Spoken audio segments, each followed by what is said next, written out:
জয় গোস্বামী লিখেছিলেন, সমুদ্র না প্রাচীন ময়াল পৃথিবী বেষ্টন করে শুয়ে আছে, তার খোলা মুখের বিবরে অন্ধকার, জলের গর্জন। ভোটের দিন ঘোষণার আগেই শাসক বিরোধী গর্জন তর্জনে সরগরম বাংলা। ফ্রিতে রেশন দেয় কেন্দ্র, আর সেই রেশন চুরির দায়ে জেলে মন্ত্রী। কেন্দ্রের টাকা তোলাবাজদের পকেটে যায়। এভাবেই আক্রমণ শানিয়েছেন প্রধানমন্ত্রী নরেন্দ্র মোদী। যত আসবে তত নো ভোট টু বিজেপি, পাল্টা তৃণমূল। কাল জনগর্জন সভায় কি চমক থাকছে তৃণমূলের? বিজেপি সিপিএম এর সভা ঘিরে সন্দেশখালীতে চড়ছে পারো। এই সমস্ত বিষয় নিয়ে আমরা আলোচনা করব, কিন্তু প্রথমেই আপনাদের সামনে রাখবো প্রধানমন্ত্রী নরেন্দ্র মোদী আজকে শিলিগুড়ির সভা থেকে যেভাবে আক্রমণ শানিয়েছেন তৃণমূলকে। তৃণমূল সরকার প্রতি পদে আপনাকে লুটছে। 100 দিনের টাকা দিল্লি থেকে মোদী পাঠাচ্ছে, আর সেই টাকায় তৃণমূল তাদের তোলাবাজদের জন্য 25 লক্ষ ভুয়ো জব কার্ড বানিয়ে দিচ্ছে। দেখুন, टीएमसी सरकार आपको कदम कदम पर लूट रही है। मोदी मनरेगा की मजदूरी का पैसा दिल्ली से भेजता है, लेकिन यहां की टीएमसी सरकार ने अपने तोलाबाजों को फायदा पहुंचाने के लिए यहां 25 लाख फर्जी जॉब कार्ड बना करके लोगों को दे दिए। একদম এই নিয়ে শুরুতেই রাজীবদার কাছে আসবো। রাজীবদা, আমি আপনাদের সোশ্যাল মিডিয়ার পোস্টটা দেখছিলাম, দুপুরের দিকে করেছেন। বিজেপিকে আধুনিক জমিদার বলেছেন, হিসেব বুঝিয়ে নেবেন বলেছেন, কিন্তু প্রধানমন্ত্রী তো একদম ছত্রে ছত্রে হিসেব পরিষ্কার করে দিয়েছেন। মানে আগামীকাল আপনারা যে বঞ্চনার কথা তুলে ধরবেন বলে ভাবছেন, বা একদম নির্দিষ্ট করে দিয়েছেন সোশ্যাল মিডিয়ায়, প্রধানমন্ত্রী তো বলছেন 2014-তে রেলে উন্নয়নে বরাদ্দ ছিল 4000 কোটি টাকা, 10 বছরে সেটা 14000 হয়ে গেছে। মানে দ্রুত গতিতে উন্নয়ন হচ্ছে, এবং সেই উন্নয়ন বাংলার জন্যই, বাংলাকে লক্ষ্য করে, বাংলাকে ফোকাস করে। মানে এরপর বাংলা বঞ্চিত, বাংলা টাকা পাচ্ছে না, এই দাবির যথার্থতা থাকবে রাজীবদা? না, আমার তো মনে হয় প্রথম বলি একটাই কথা, যে ভোট ঠিক এলে ভোট এমন বালাই যে ভোট এলে প্রচুর ভোট পাখি দেওয়া কিন্তু এই ডেলি প্যাসেঞ্জারই করেন বা রাজনৈতিক পর্যটনে আসেন, এবং এসে তখন তাদেরকে বাংলার মানুষের স্বার্থে বা যেখানেই যান রাজনীতির স্বার্থে তাদের নানা রকমভাবে মানে নানা রকম কথা বলতে হয়।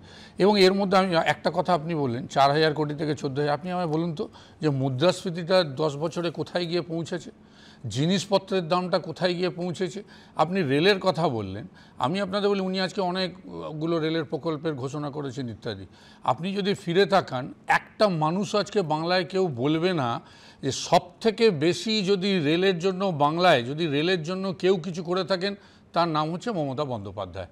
আচ্ছা, এবার রেলের যে পরিস্থিতি বর্তমানে দাঁড়িয়েছে, উনি এ কথাটা তো উল্লেখ করলেন না। ভারতবর্ষে আপনারা জানেন একটা মানে পরিসংখ্যান বেরিয়েছে, আমরা ভারতবাসী হিসাবে লজ্জা হয়, মানে আমাদের ভারতীয় রেল এখন লেটে চলার জন্য সব থেকে হাস্যকর জায়গায় গেছে বিশ্বে। আমাদের এই ভারতীয় রেল একটু বিরত করে বলছি, কিন্তু একদম প্রধানমন্ত্রী স্পষ্ট করে বলছেন যে দুর্ঘটনার জন্য বিখ্যাত রেল কার্ড বানিয়েছে তৃণমূল, 25 লক্ষ ভুয়ো জব কার্ড তৃণমূল বানিয়ে দিয়েছে। এবার আমি আপনাদের বলি এক এক করে, কেন্দ্র যে টাকা পাঠিয়েছে সেই টাকাই করেছেন আপনারা। এক এক করে বলি রেলের প্রসঙ্গ বলছিলাম, রেলের দুর্ঘটনা, রেলের যে খাবারের মান, রেলের নিম্নমানের সব কিছু এগুলো গেল।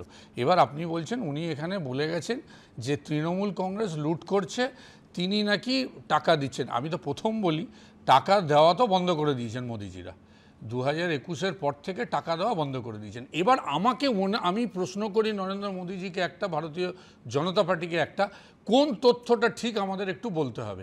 একটা হচ্ছে ওনারই কেন্দ্রীয় প্রতিমন্ত্রী, তিনি এই বিগত শীতকালীন অধিবেশনে তিনি লোকসভাতে বিবৃতি দিচ্ছেন যে ভুয়ো জব কার্ডের আমরা ধরেছি 10 লক্ষ, তার মধ্যে আমি একটু আমাকে চেষ্টা করতে দিন।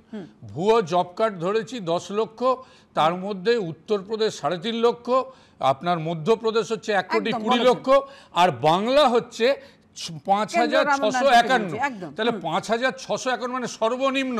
সেখানে উত্তরপ্রদেশ টাকা পাচ্ছে, মধ্যপ্রদেশ টাকা পাচ্ছে, গুজরাট টাকা পাচ্ছে, অন্যান্য রাজ্য পাচ্ছে, আর আমাদের ভুয়ো জব কার্ড একদম সামান্য। সেখানে আজকে আমরা টাকা পাচ্ছি না, বাংলা এখানে বঞ্চিত হচ্ছে, আর উনি এখানে মিথ্যে কথা বলে যাচ্ছেন। আজকে বাংলার মানুষকে তো বুঝতে হবে যে কে মিথ্যে বলছে। দেওয়ার জন্য করেছে না, আমি প্রথম বলি কে মিথ্যে বলছেন এটার জন্য আপনি সহজেই একটা আরটিআই করতে পারেন, তাহলে পরিষ্কার হয়ে যাবে কে মিথ্যে বলছেন। উনি একটা বেশ মজার কথা বলেছেন আজকের দিনে, যে রেলের জন্য যা কিছু সব মমতা ব্যানার্জি করেছেন। আজকে যে প্রকল্পগুলোর কথা বলেছেন, আপনি কালকে বলে দেবেন হয়তো মমতা ব্যানার্জি, যেগুলো সব আমারই কথা। সজল বলতে একটু শুনতে ভুল করেছেন, বুঝিয়ে দেবো। আচ্ছা, বোঝাবেন। বোম্বে, আমি দিদি কি বলেছেন সেটা বলি, আপনার কথা শুনতে ভুল হতে পারে, এটা আমার শুনতে ভুল হচ্ছে না, যে বোম্বে মেট্রো, দিল্লি মেট্রো সব মমতা ব্যানার্জির করে দেওয়া। আচ্ছা, আপনি বলেছেন 21-এর পর থেকে টাকা বন্ধ। আপনি তো 21-এর পরেই বিজেপিতে গিয়েছিলেন, তখন আপনি জানতেন না টাকা বন্ধ আছে? এবারে আমার প্রশ্ন হচ্ছে যে দেবেন আমাকে আর সুযোগ। আমার যেটা বলার কথা হচ্ছে যে আপনি, ভালো কথা যে আমরা টাকা দিচ্ছি না, কেন্দ্র টাকা দিচ্ছে না, অথচ আপনারা সর্বনিম্ন ত্রিপুরাকে দিচ্ছে, আসামকে দিচ্ছে, কেরালাকে দিচ্ছে, সবাইকে দিচ্ছে, আপনাকে দিচ্ছে না। আপনারা তো একটা ইন্ডিজোট করেছেন, ইন্ডিজোটের আর কেউ বলতে পারছে না কিন্তু টাকা দিচ্ছে না। আমার প্রশ্ন হচ্ছে, এরম কেরালাতেও হয়েছিল, তারা কোর্টে গেছিল। আমার প্রশ্ন হচ্ছে, আপনারা চিৎকার করছেন মাঠে ময়দানে, ম্যারাপ বেঁধে, মঞ্চ বেঁধে আপনারা আপনাদের কথা বলে যাচ্ছেন, কিন্তু রোজ আপনারা সুপ্রিম কোর্টে যান শাহজাহানকে বাঁচাতে। কেন এই বিষয়ে একবারও সুপ্রিম কোর্টে গেলেন না? আরে বাংলা টাকা পেলে তো আমাদের লাভ, আমিও তো একজন বাঙালি। কিন্তু যদি আপনাদের জন্য, আপনাদের দুর্নীতির জন্য টাকা বন্ধ হয়ে গিয়ে থাকে, তাহলে আপনারা কোর্টে যাচ্ছেন না কেন? কারণ জানেন, কোর্টে গেলে সরকার আপনাদের নাস্তানাবুদ করে দেবে, সরকার আপনার ধারাবাহিকভাবে তৃণমূল বকেয়ার কথা, বঞ্চনার কথা বলে আসছে। প্রধানমন্ত্রীর কাছে গিয়ে চিঠি দিয়ে, আমি বলছি প্রশাসনিকভাবেও তো সেই বিষয়টা হয়ে গেছে, এবং কেন্দ্রীয় গ্রামোন্নয়ন প্রতিমন্ত্রীর কাছে যাওয়া, বাংলায় ধারাবাহিকভাবে সভা, মিছিল, প্রতিবাদ একের পর এক করেছে। তারপরেও কিভাবে এই কথাটা আপনারা বলছেন? অবশ্যই উত্তর নেব, কিন্তু তার আগে সায়নদীপ। আমার কথা হলো যে আজ প্রধানমন্ত্রীর বক্তৃতা শুনে মনে হচ্ছিল না প্রধানমন্ত্রী বলছেন না কোনো রোবট বলছেন। কারণ প্রধানমন্ত্রী চোরকে চুরি করতে বলবেন, আবার গৃহস্থকে সজাগ থাকতে বলবেন, এটা তো দুটো একসাথে চলতে পারে না। তৃণমূল একটা রেজিস্টার্ড চোরের দল, সেটা প্রধানমন্ত্রী এতদিন রাতে বুঝলেন। রাজীববাবুরা সেটা বুঝে হয়তো শুদ্ধ হতে বিজেপিতে গেছিলেন, পরে ব্যাক করেছেন কেন ওটা উনি বলতে পারবেন। কিন্তু 2017 সালে সেন্ট্রাল গভর্নমেন্ট তারা চিঠি পাঠিয়ে বলেছিল যে পশ্চিমবাংলায় লক্ষ লক্ষ ভুয়ো জব কার্ড হচ্ছে। থার্ড পার্টি অ্যাসেসমেন্ট করেছিল সেন্ট্রাল গভর্নমেন্ট, সেখানে তৃণমূল এই গরিব মানুষের টাকা দেদার চুরি করছে, সেন্ট্রাল গভর্নমেন্টের টাকা চুরি করছে, সেটা সেই থার্ড পার্টি অ্যাসেসমেন্টে প্রমাণ হয়েছিল। তারপরেও তো তৃণমূল গভর্নমেন্টকে এই সরকার টাকা দিয়েছিল এই লুটে খাওয়ার ব্যবস্থা করার জন্য। আর এনআরইজি এর কথা বলছেন প্রধানমন্ত্রী, 60% এনআরইজি এর বাজেট কমিয়ে দিয়েছেন। এই বাজেটে এনআরইজি এর সম্পর্কে একটা শব্দ নেই, আর উনি এখানে দাঁড়িয়ে বক্তৃতা করছেন, এখানে দাঁড়িয়ে ভাষণ দিচ্ছেন।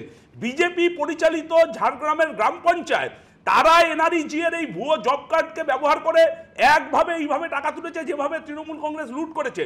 তখন সেন্ট্রাল গভর্নমেন্টের কোনো হিসাব হয়নি। এতদিন বাদে সেন্ট্রাল গভর্নমেন্টের মনে পড়েছে এই থার্ড পার্টি অ্যাসেসমেন্ট, কেন্দ্রীয় গ্রামোন্নয়ন মন্ত্রকের, আমি তার চিঠির মেমো পর্যন্ত আপনাকে দেখাতে পারি যে এই তৃণমূল এখানে ভুয়ো জব কার্ড বানিয়ে চুরি করছেন। আর প্রধানমন্ত্রী 2024 সালে এসে মনে পড়লো যে তৃণমূল এখন চুরি করছে।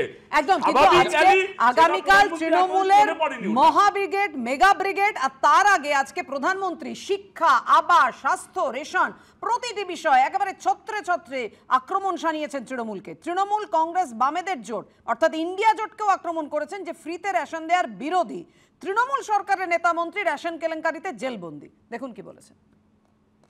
टीएमसी, कांग्रेस, लेफ्ट, इनका जो इंडी गठबंधन आपको मुफ्त राशन देने का भी विरोध कर रहा है। यहां बंगाल में तो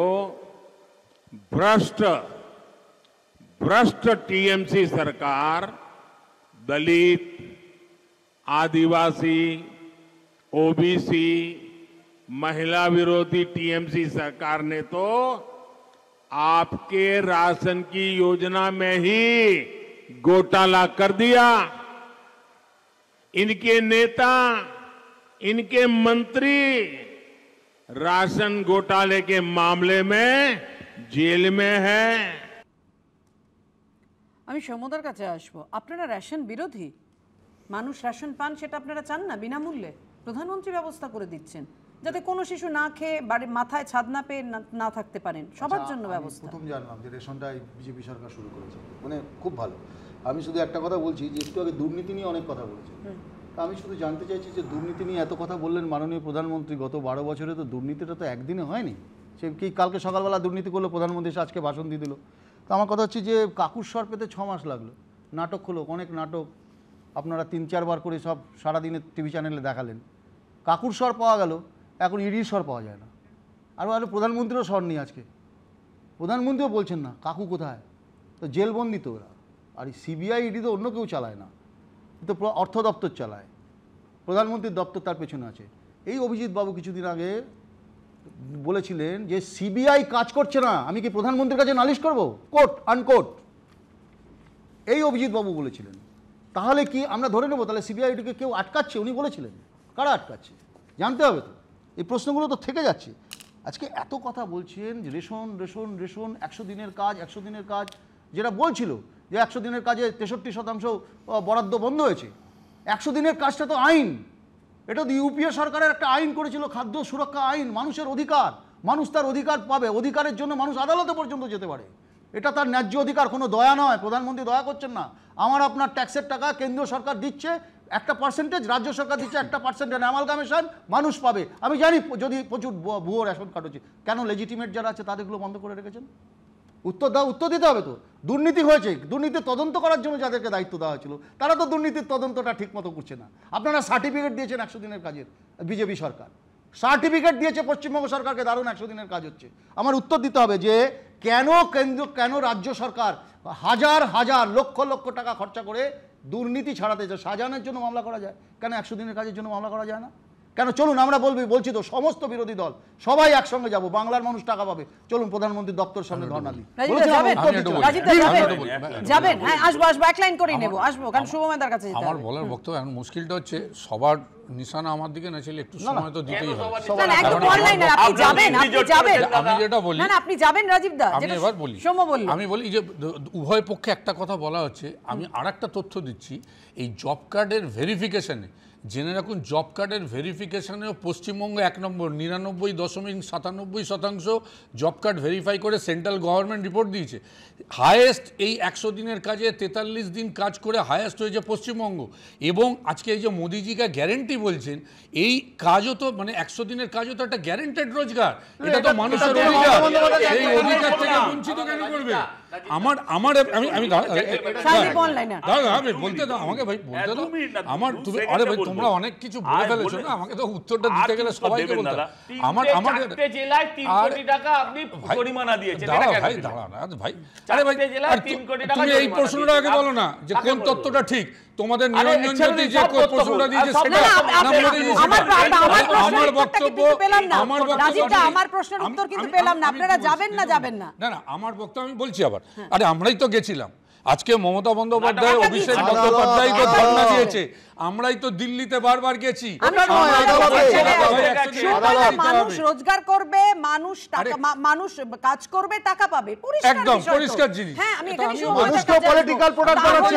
তাহলে এখানে লড়াই, টানা, এই দড়ি কষাকষি, দড়ি টানাটানিটা কেন, কোন জায়গা থেকে? আমি বলছি প্রধানমন্ত্রী আজকে যে হিসেব দিয়ে গেলেন, আগামীকাল তৃণমূল এই বকেয়া, এই বঞ্চনা নিয়ে তো দাবি জানাতে চলেছে, ব্রিগেডে যে মেগা ব্রিগেড হতে চলেছে, সেই দাবির যথার্থতা কি থাকবে, বা কিভাবে এর মোকাবিলা করবে তৃণমূল, বা করতে পারে?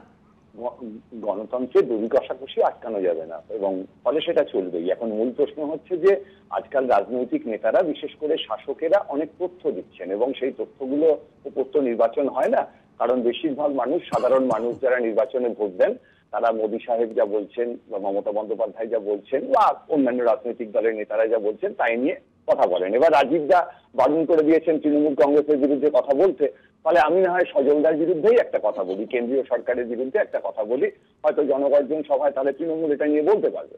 সেটা হচ্ছে জিরো ফুড বলে একটা ব্যাপার আছে। একটু আগে আইচ সাহেব বলছিলেন কংগ্রেসের, যে সৌম্য আইচ সাহেব মহাশয়, যে এই খাবার দাবার নিয়ে, তাতে জিরো ফুড কি বলছে, একটা বাচ্চা, আমাদের দেশের 67 লক্ষ বাচ্চা এমন সময় যায় যে 24 ঘন্টা খেতে পায় না।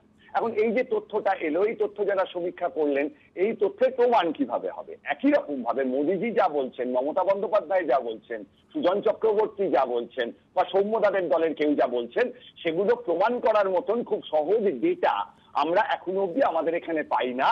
এবং খুব সাধারণভাবে যে মানুষরা ভোট দেবেন, ভারতের এবার 97 কোটি মানুষ ভোট দেবেন, আমি ধরে নিচ্ছি তার মধ্যে প্রায় 70 কোটি মানুষ বুথে আসবেন, তারা যে ভোট দেবেন তাদের মধ্যে অন্তত 60 কোটি মানুষ এই তথ্যগুলোকে বিশ্বাস করেন, শোনেন, আবার ভুলে যান, ভোট দেওয়ার সময় মনে রাখেন না।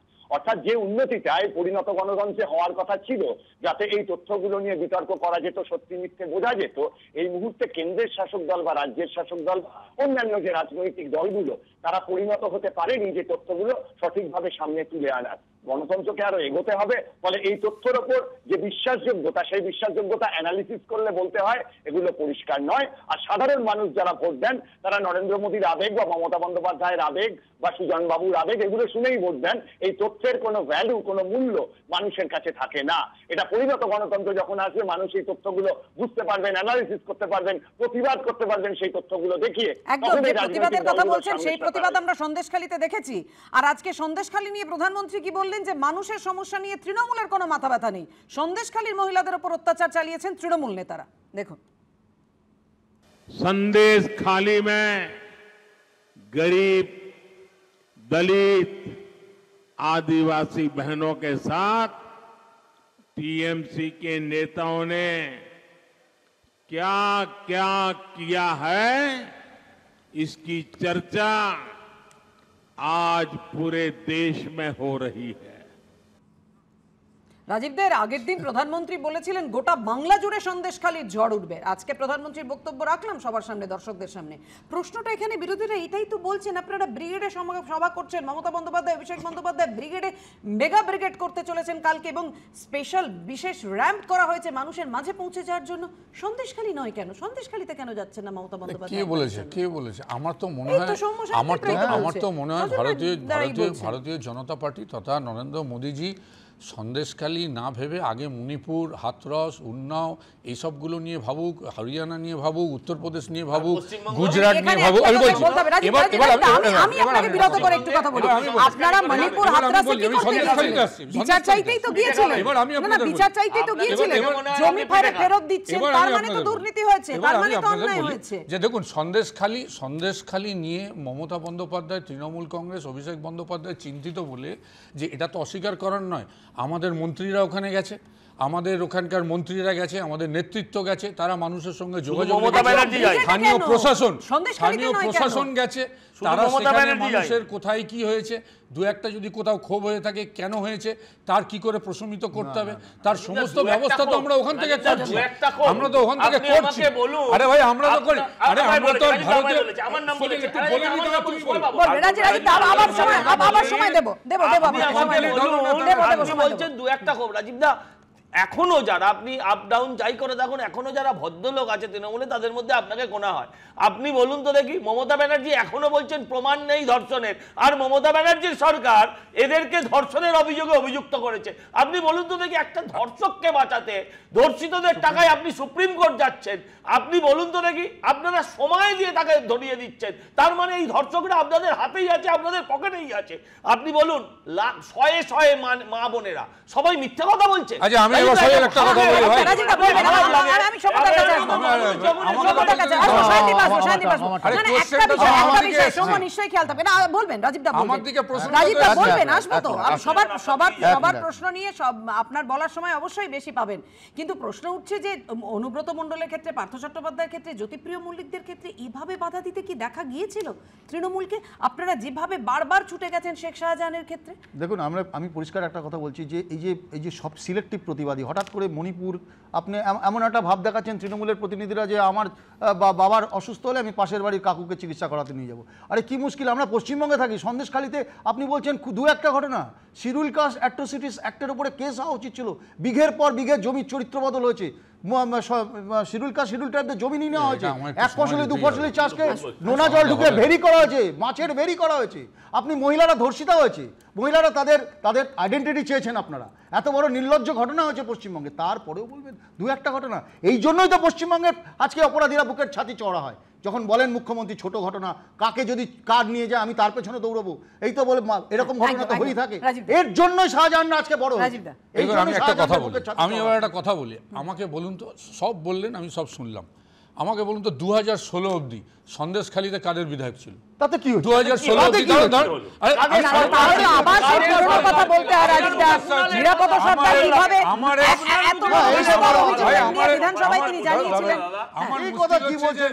শুরুটা করলেই সবাই ধেয়ে আসছো। আরে কোথায় গিয়ে শেষ করছি? আরে কোথায়? আমার বক্তব্য হচ্ছে যে দেখুন, যে অভিযোগটা বারবার করছে 2016 সাল অবধি সেখানে সিপিএম এর বিধায়ক ছিল। ইভেন আমি বলি ভারতীয় জনতা পার্টি এখন রাজনীতি করার জন্য যেমন চারিদিকে রাজনীতি করার জন্য ভোট পাখিরা উড়ে আসছে, ঠিক ভারতীয় জনতা পার্টি এতদিন কিন্তু সন্দেশখালী নিয়ে কোনো তাদের বক্তব্য ছিল না। সন্দেশখালীতে কি তাদের কোনো নেতা ছিল না? সন্দেশখালী নিয়ে এর আগে কেউ শুনেছেন? এই ঘটনাটা ঘটার আগে অবধি, তাই একদিন আগে অবধি কেউ কোনোদিনও ভারতীয় জনতা পার্টি বলুক যে একদিনও তারা সন্দেশখালীর ইত্যাদি এই ইস্যু নিয়ে কেউ কোনো প্রশ্ন তুলেছে? আজকে এখানে বামপন্থীরা আছে, কংগ্রেস আছে, সজল রয়েছে এখানে ভারতীয় জনতা পার্টির, একজনও কেউ বলেছে? তাহলে ওরা কি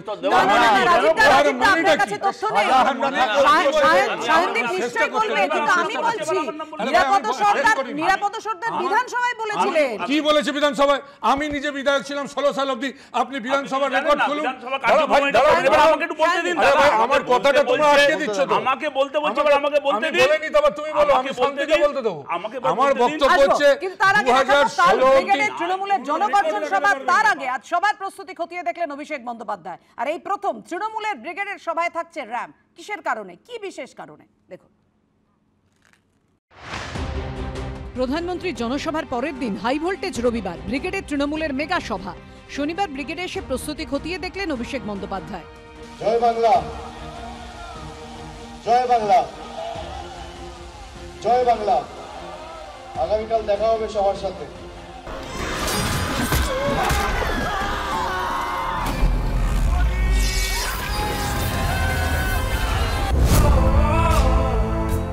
সোশ্যাল মিডিয়ায় এই ভিডিও প্রকাশ করে তৃণমূলের তরফে বলা হয়েছে বিজেপির আধুনিক জমিদাররা দীর্ঘদিন ধরে এড়িয়ে যাওয়া হিসেবের মুখোমুখি হবে। তৃণমূলের জনগর্জন সভাকে কটাক্ষ করে প্যারোডি বেঁধেছেন রুদ্রনীল ঘোষ। নমস্কার, নমস্কার, নমস্কার, নমস্কার। কাল 10ই মার্চ, বড়ই আনন্দের দিন। ছোট বড় সব চোরেরা ব্রিগেডে, অদ্ভুত এক সিন। জনসংযোগে নতুন চমক রয়েছে তৃণমূলের জনগর্জনে। এই প্রথম তৃণমূলের ব্রিগেডের সভায় থাকছে র্যাম্প। মঞ্চ থেকে সোজা জনতার মাঝে চলে যেতে পারবেন নেতা নেত্রীরা। ব্রিগেডের জনগর্জন সমাবেশে মোট 3টি মঞ্চ। মূল মঞ্চের পাশে থাকছে আরও 2টি মঞ্চ। মূল মঞ্চের সঙ্গে তৈরি হয়েছে 320 ফুট লম্বা র্যাম্প। এর ডান ও বাঁ দিকে আরও 2টি ছোট র্যাম্প থাকছে। বক্তব্য রাখার সময় হাঁটতে হাঁটতে ভিড়ের মাঝে চলে যেতে পারবেন নেতা নেত্রীরা। এই হচ্ছে সেই র্যাম্প, যে র্যাম্প দিয়ে মমতা বন্দ্যোপাধ্যায় এবং অভিষেক বন্দ্যোপাধ্যায় তাদের পৌঁছে যাওয়ার কথা রয়েছে মানুষের মাঝখানে। মানুষের মাঝখানে তারা পৌঁছে যাবেন এবং সেই কারণেই এই ধরনের একটি র্যাম্প তৈরি করা হয়েছে। মূল মঞ্চের ব্যাকগ্রাউন্ডে রয়েছে এলইডি স্ক্রিন। এর পাশাপাশি ব্যাকগ্রাউন্ডে লেখা থাকবে জনতার গর্জন, বাংলায় বিরোধীদের বিসর্জন। ইতিমধ্যেই বিভিন্ন জেলা থেকে তৃণমূলের কর্মী সমর্থকরা আসতে শুরু করেছেন। গীতাঞ্জলি, নেতাজি ইন্ডোর স্টেডিয়াম, ক্ষুদিরাম অনুশীলন কেন্দ্র, উত্তীর্ণ সহ বিভিন্ন জায়গায় তৃণমূল কর্মীদের থাকার ব্যবস্থা করা হয়েছে। গীতাঞ্জলি স্টেডিয়ামে মুর্শিদাবাদ এবং মালদার তৃণমূল কর্মীদের থাকা খাওয়ার ব্যবস্থা করা হয়েছে। রাজ্যের নানা প্রান্ত থেকে তৃণমূলের যারা কর্মীরা তারা আসতে শুরু করেছেন ব্রিগেডের উদ্দেশ্যে। শহরের বিভিন্ন জায়গায় তাদের থাকা খাওয়ার ব্যবস্থা করা হয়েছে। তেমনই একটা জায়গা কসবার গীতাঞ্জলি স্টেডিয়াম। অনেক দিন বাদে আমরা ব্রিগেড করছি এবং সেই ব্রিগেড হচ্ছে বাংলার বঞ্চনার প্রতিবাদে।